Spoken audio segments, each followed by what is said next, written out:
It started with a sound that didn't belong in the middle of the night. A soft creak above the bedroom, a rhythm too heavy for rats, too steady for the shifting of wood. Fred Oesterreich, owner of a thriving textile factory in Los Angeles, sat up in bed, his heavy frame tense, his ears straining in the dark. "Did you hear that?" he whispered. His wife, Walburga, adjusted her silk nightgown and forced a sleepy smile. "Rats, Fred. Old houses creak. You worry too much." But Fred's eyes lingered on the ceiling. The sound had already stopped, vanishing into silence as if swallowed by the night. Yet the unease remained, like a shadow that refused to leave. "Keep watching. It only gets deeper." Fred and Walburga seemed, to neighbors and friends, like a well-established couple. He was a proud German immigrant, broad-shouldered, hard-working, the kind of man who turned sweat into wealth. She was the lively hostess of their home, quick with a smile, always surrounded by company. Out in public, they looked solid. Behind closed doors, the story was different. Fred's success had given them a comfortable life, but not warmth. He was demanding, often brusque, his affections rationed like the fabric he oversaw in his mills. Walburga, with her dark hair and restless eyes, craved more.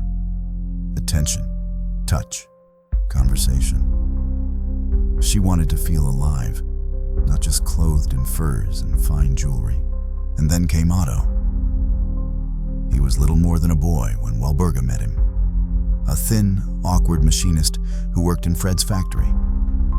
17, maybe 18, with pale skin, wire-rimmed glasses, and a timid manner that made him invisible to most.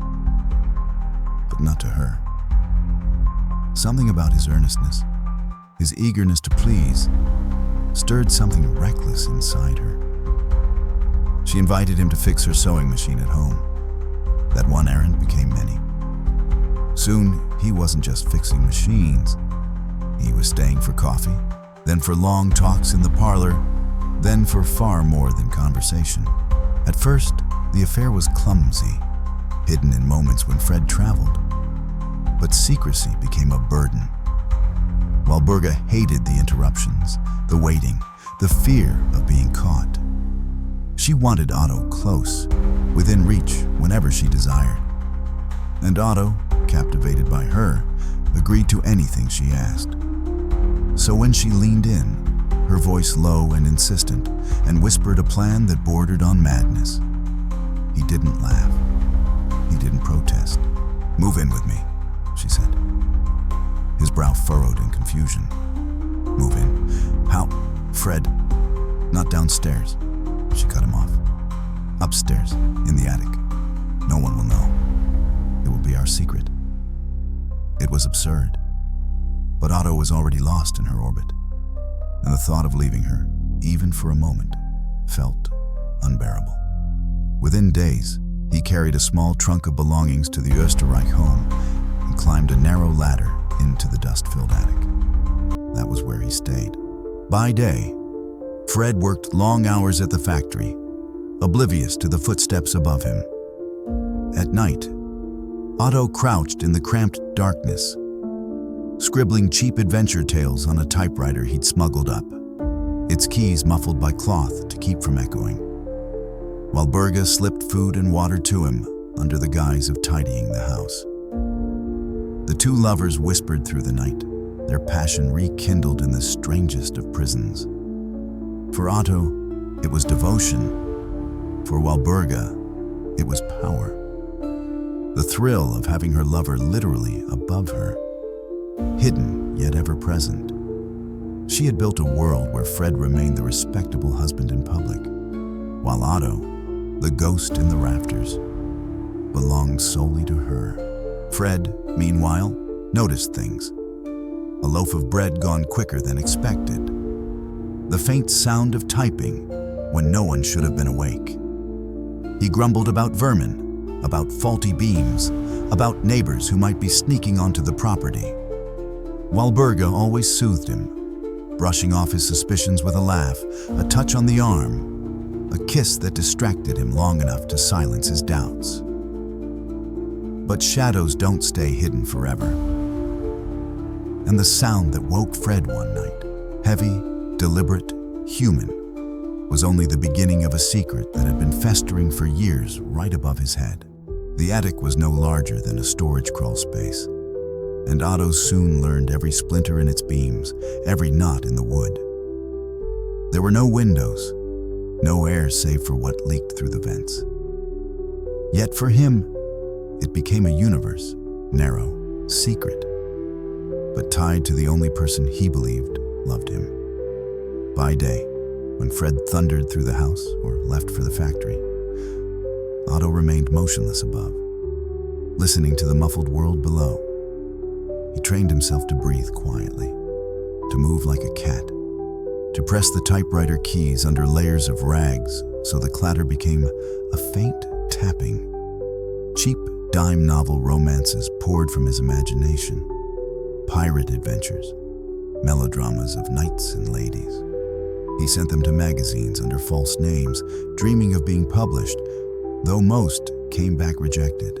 Walburga fed him, smuggled up bread and sausage, slipped coffee in a thermos under her arm as if she were tidying linens. Sometimes she joined him in the cramped space, her laughter echoing softly as they embraced among dust and rafters. For Otto, each visit was salvation. For Walburga, it was domination, a secret power that made her feel alive. Years began to pass. What started as a temporary arrangement became permanence. Otto rarely left the attic at all. His skin turned pale, his body frail, his eyesight weak from the dimness. He stopped being part of the outside world, shrinking into a phantom who existed only for her. Fred remained oblivious, though not without suspicion. He would occasionally complain, "Why's the bread gone so fast? Did you give some to the neighbors?" Walburga laughed, brushed his cheek with her hand, turned his eyes toward her. "You work too hard, Fred. You don't see how much you eat yourself." But doubts gnawed at him. Sometimes at night he swore he heard breathing that wasn't his wife's, or a faint scuffle above the ceiling. He would pace the hallway, candle in hand, peering into corners. Yet he never found anything. The idea of someone living above him was too outlandish to even form in his mind. The years carved deeper grooves into Otto's isolation. He grew almost childlike in his dependence. Without Walburga, he had no anchor. She was his only connection to warmth, touch, and purpose. When she whispered that she loved him, he believed it. When she commanded him to stay hidden, he obeyed. His entire world narrowed to her voice and the dust-filled boards beneath his knees. Sometimes, when Fred left for work and the house was safe, Otto would come down, stealing moments in the kitchen or parlor. He would walk barefoot on the carpet, inhale the smell of coffee, glance at the pictures on the walls, like a ghost borrowing life. But at the smallest sign of danger, he scurried back up the ladder, heart hammering, returning to the prison he had chosen. Walburga herself seemed to thrive on the danger. She enjoyed the double life. Wife of a stern, wealthy businessman by day, secret mistress to a hidden lover by night. To outsiders, she was the perfect hostess. To Otto, she was everything. A queen, a savior, a captor. Fred's temper often flared. He was not a cruel man, but hard, demanding, quick to bark when things weren't as he wanted. His voice carried through the house, echoing into the attic where Otto lay curled, fists clenched. Every insult Fred hurled at Walburga cut Otto too. And with each year, resentment grew. Otto imagined himself as the hero of the novels he wrote, the gallant knight who would protect his lady from the tyrant. Walburga fed those fantasies. She whispered about Fred's coldness, about his controlling ways, about how lonely she felt in her own marriage. Otto, desperate to prove himself, vowed silently that he would one day be more than just a secret in the rafters. The tension was a fire smoldering under the floorboards. No one outside the house could see it, yet it burned hotter each year. Fred felt the unease, but never named it. Walburga reveled in her power, balancing two worlds with a smile. Otto waited, pale and trembling in the darkness, ready to act the moment she needed him, and that moment was coming. The night it happened, the house was thick with heat and anger. Fred had come home from the factory in a foul mood, the smell of oil and sweat clinging to his clothes. Supper wasn't to his liking, and Walburga's sharp tongue met his complaints with equal force. The two of them had quarreled before, but this time the words were harsher, heavier, as if years of resentment had suddenly broken free. "You think you can mock me in my own home?" Fred bellowed, slamming his fist on the table. Walburga's dark eyes flashed. "Your home? You'd be nothing without me. Do you think anyone would stand you if I weren't smoothing things over?" The argument spiraled, their voices echoing off the walls. Upstairs, in the stifling attic, Otto froze. He had heard countless fights before, but tonight the fury in Fred's voice shook him to the bone. Every insult hurled at Walburga stabbed through Otto as if aimed at him. He pressed his ear to the floorboards, his heart pounding. Then came a sound that snapped something inside him. A chair scraping, Walburga's startled cry. Otto didn't think. He acted. He scrambled down the narrow ladder, stumbling into the hallway. His thin body trembled, but in his hand, he clutched a revolver Walburga had smuggled to him long ago, just in case. Fred turned at the sudden intrusion. His face twisted in disbelief as he saw the pale, ghost-like figure emerging from the shadows. "Who the hell?" The words never finished. Otto, wild-eyed and desperate, raised the gun and fired. The first shot cracked like thunder, echoing through the house. Fred staggered, clutching his chest, but he was a large man, built from years of labor, and he lunged forward with a roar. Otto fired again and again. Fred collapsed heavily to the floor, the life draining from him in uneven gasps before silence fell. Walburga stood frozen, her hands trembling, her breath quick and shallow. For a moment, the house was still, save for the acrid smoke curling from the revolver. Then she moved. "Quick," she hissed, grabbing Otto's arm. "We have to make it look like a robbery." They worked in frantic silence. Walburga overturned chairs, pulled drawers from dressers, scattered jewelry across the floor. Otto, pale and shaking, obeyed every command. They placed the revolver where it looked discarded, ransacked a cabinet, and cracked open a window to suggest an intruder's escape. By the time it was done, Fred's body lay sprawled amid the chaos, not as the victim of a secret lover's rage, but as the supposed casualty of a burglary gone wrong. Walburga pressed her palms to her flushed face, then deliberately smudged them on her dress as if she had struggled with an unseen thief. She rehearsed her story in a whisper. They broke in. Fred tried to stop them. They shot him. Otto stared at her, wide-eyed, his hand still shaking around the revolver until she snatched it away and shoved it into the mess of scattered belongings. He looked less like a man and more like the frightened boy he had been when she first lured him into the house. But beneath his terror was something else, a twisted triumph. For years he had been nothing more than a shadow, hidden in the rafters. Now, for the first time, he had stepped into the light for her. He had proven his devotion with blood. When the police arrived, the story unfolded just as Walburga had planned. A burglary, a struggle, Shots fired. They nodded grimly at the wreckage, at the broken window, at the wealthy man slain in his own home.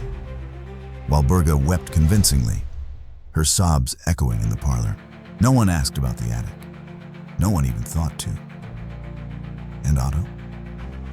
As soon as the officers were distracted, he slipped back up the narrow ladder, retreating into the suffocating dark. Once again, he became invisible. The phantom of the house, the secret that hovered just beyond discovery. But secrets, no matter how carefully buried, have a way of surfacing. And the truth about the man in the attic was only waiting for the right moment to shatter everything. At first, the story held. Walburga played her part perfectly. The grieving widow, trembling as she told police about the burglars who had broken in, the shots that rang out, her husband collapsing in her arms. Neighbors comforted her, reporters noted her tears, and the city whispered in horror about the wealthy factory owner slain in his own home. The investigation, however, was less convinced. Something in the scene felt off. The drawers had been pulled too neatly, valuables left untouched. The broken window bore no sign of an intruder's climb. And though Walburga sobbed and clutched her handkerchief, officers noticed how quickly her tone shifted when pressed for details. A little too rehearsed, a little too smooth. For a time, suspicion circled her, but never landed. There were no witnesses, no evidence pointing elsewhere. The case began to fade, swallowed by newer headlines. The official story remained a burglary gone wrong, but truth has a way of leaking through cracks. Years passed. Otto stayed in the attic, pale as a ghost, living off scraps Walburga smuggled to him. He remained her shadow, her secret, her prisoner of devotion. Each creak of the floorboards beneath him was a reminder of the life he could not have, and the life he had stolen from Fred with those fatal shots. Eventually, though, the arrangement began to unravel. Rumors surfaced, fragments of stories whispered by former neighbors and factory workers who had seen the strange, timid young man who used to linger near Walburga. Whispers became suspicion. Then came the moment of exposure. A tip, a trail, a loose word, and police returned to the house. This time, they looked harder. And in the suffocating attic, they found the impossible. A man, frail and blinking against the light, who admitted he had lived there for nearly a decade. The confession shook Los Angeles like an earthquake. Newspapers ran the story with sensational headlines. The Batman of Los Angeles, lover in the attic. People couldn't believe it. A man hiding above a husband's head for years, descending only to kill. It was grotesque, unbelievable, yet true. The trial that followed was a circus. Walburga sat in court, her composure intact, insisting she had nothing to do with her husband's death. She was the victim, she claimed, of burglars, of circumstance, of slander. Otto, weak and trembling, testified to his life in the attic, to his devotion to her. To the night he pulled the trigger, the public was torn between horror and fascination. Some painted Walburga as a manipulative seductress, others as a lonely woman trapped in an unkind marriage. Otto was seen as both a fool and a monster, a man so consumed by love that he surrendered his entire existence for it. In the end, the law tangled itself in technicalities. Otto was convicted of manslaughter, but served little time before vanishing into obscurity. Walburga, through clever lawyers and endless appeals, managed to escape conviction. She lived for decades more, remarried, and carried her secrets into the grave. But the story never died.